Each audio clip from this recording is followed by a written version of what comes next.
مجدي دخل بعربيته في معرض سيارات في كفر الشيخ وعرض العربية للبيع.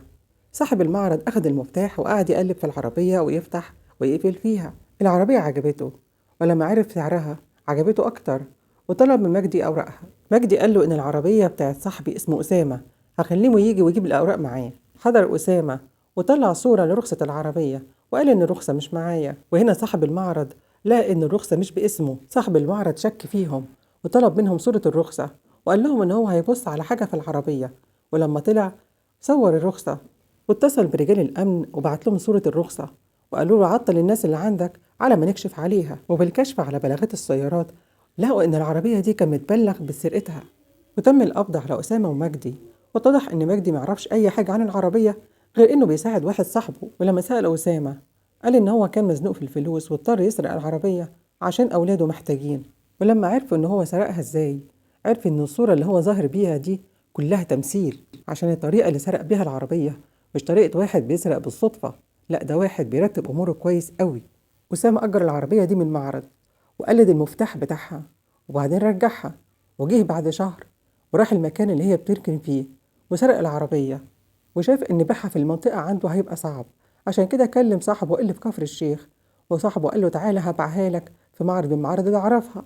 رجال الأمن طلبوا تحريات على أسامة في منطقته، منطقة المقطم في محافظة القاهرة. وفي الوقت ده وصل بلاغ من الأهالي إن في عربية ميكروباص مركونة ومش معروف مين صاحبها، وبمعاينة العربية وجدوا إن الأرقام اللي عليها متشالة.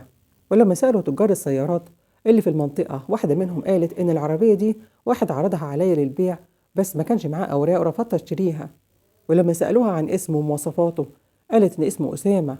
ولما وراها صورة أسامة المقبوض عليه اتعرفت عليه وقالت أيوة هو ده اللي كان هيبيع لي العربية. وبدأ رجال الأمن يحققوا مع أسامة في البلاغ الجديد بسرقة العربية الميكروباص. وبالضغط على أسامة اعترف إن صاحب العربية كان عامل إعلان عنها، واتصلت بيه وقلت له إن أنا موافق على سعرها. طلبت أشوفها والراجل لما قابلني ارتاح لي. ولما قلت له إن أنا الفلوس في البيت تعالى أسلمها لك ونكتب العقد، جه معايا البيت. وفي الوقت ده أنا دخلت الأوضة أجيب الفلوس، كان معايا المسدس، خلصت على الراجل ودفنته ورا البيت ومحدش خد باله، وشلت الأرقام اللي عليها وركنتها لغاية ما لقيلها بيعة. وهنا رجال الأمن اتأكدوا إن قدامهم مجرم مش عادي.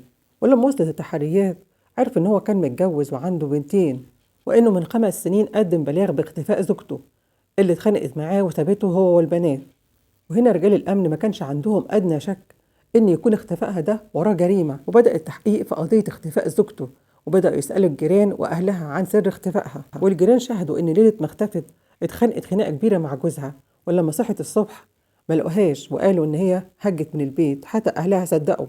وبالتحقيق مع أسامة وتضييق الخناقة عليه اعترف إن هو قتلها ورمى جثتها في ترعة المريوطية بعد ما شوهها وضيع معالمها بمية النار، عشان هي كانت دايما بتشك إن في علاقة بينه وبين سحر صاحبتها. وبعد ما قتلها ساب حدائق القبة وراح قعد في المقطب واتجوز سحر صاحبة مراته بعد ما ساب البنات عند أهل أمهم، وتم إحالته لمحكمة الجنايات واتحكم عليه بالإعدام.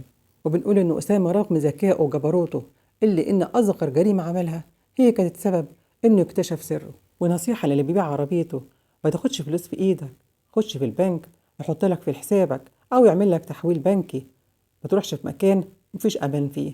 وقبل ما أقول سلام بفكركم بالاشتراك في القناة، عمل لايك للفيديو، وأشوفك في قضية تانية، والسلام عليكم ورحمة الله وبركاته.